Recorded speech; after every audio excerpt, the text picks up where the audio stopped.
L'enfant 10 va naître 10 et il va faire toute sa vie 10. Il va être toute sa vie 10.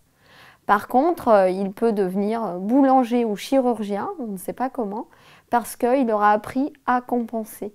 Et à nous, en tant que parents, d'essayer de voir avec lui ce qui peut l'aider à compenser. Pour les parents, c'est aussi, par exemple, pour un enfant dyslexique, c'est de prévoir des choses qui peuvent l'aider et le soulager dans la lecture.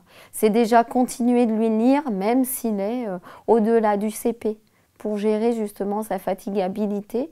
Lire, alors soit lui lire, soit lire avec lui, soit si c'est vraiment un texte plus long, lire à deux voix, en fonction de ce que lui est en mesure de supporter, voilà, de s'enthousiasmer. Donc c'est aussi lui programmer, lui prévoir des petits outils, des règles de lecture qui vont l'aider à suivre le texte.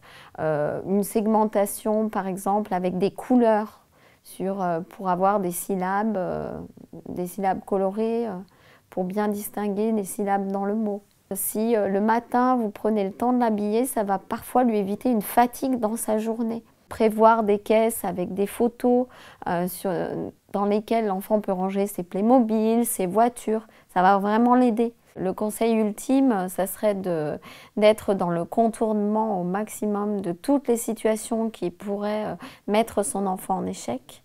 Donc trouver et construire au jour et après jour des astuces pour être dans son accompagnement et dans l'aide de son enfant.